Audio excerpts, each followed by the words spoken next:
وہی عمر جو پہلے مارتے تھے غریبوں کو، وہی فاروق امیرُ المومنین بنے، چہرے پہ نقاب پہنا، گلی سے گزر رہے، ایک بوڑھی اماں پریشان بیٹھی، عمر روک گئے، غلام سے کہنے لگے بوڑھی پریشان لگتی، حضور پوچھ لیتے، فرمایا اماں اندر آ جائے، اماں کہنے لگی جاؤ دوڑو اپنا کام کرو، کہا تیری مہربانی آنے دے، جب ضد کی تو کہنے لگی آ جاؤ، حضرت عمر اندر گئے، نقاب ہے چہرے، اماں کیوں پریشان ہو؟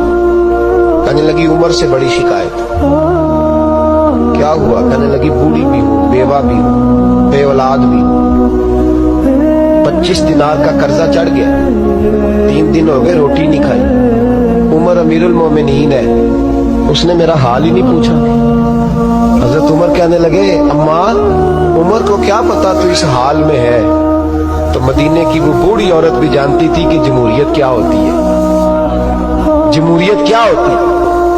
اماں عمر کو کیا پتا کہ تو اس حال میں ہے؟ تو وہ اماں بولی، کہنے لگی کیا کہا تم نے؟ عمر کو پتا نہیں؟ تو عمر کو جا کے میرا پیغام دے دو کہ حکومت چھوڑ دے، اس کے حوالے کرے جو غریبوں کا پتہ رکھ سکتا ہے، نہ ادھر ادھر کی تو بات کر، یہ بتا کہ قافلہ کیوں لٹا؟ مجھے رہزنوں سے غرض نہیں، تیری رہبری کا سوال ہے۔ تو بہانہ کر کے سائیڈ پہ ہو گیا، بول، تو پتہ رکھ نہیں سکتا تو کیوں حکومت کرتا ہے؟ آپ کے غلام کہتے ہیں عمر دوڑ لگا کے باہر نکلے، کھانا پکا پکایا گھر سے لائے، 25 دینار بھی لائے، 2 بوریاں اناج کی کندھوں پہ رکھ لی۔ غلام کہنے لگا حضور مجھے دے دیں، فرمایا وعدہ کر قیامت کے دن بھی میرا بوجھ اٹھائے گا؟ حضور میں نہیں اٹھا سکتا۔ عمر لائے، اس بوڑھی اماں کو 25 دینار دیے، 2-3 مہینے کا راشن دیا، کھانا کھلایا۔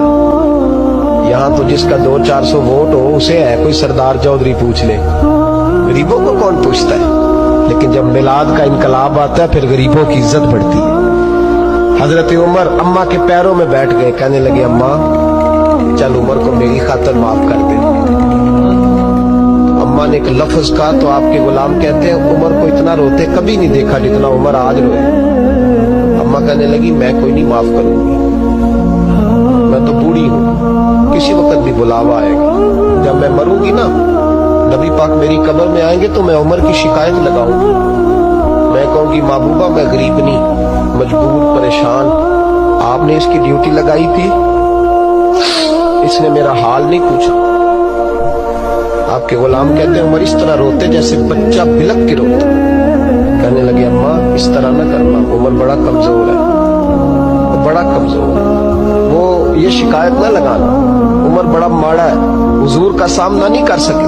اماں کہنے لگی نہیں، میرا دکھ ہی بڑا ہے، میں عمر کی شکایت لگاؤں گی۔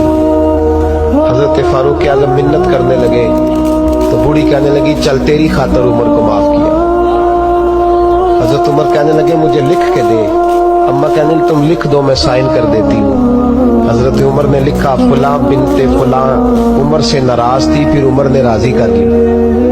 وہ اماں دستخط کرنے ہی لگی تھی کہ مولا علی شیر خدا آ گئے، حضرت عبداللہ ابن مسعود آ گئے رضی اللہ تعالی عنہما۔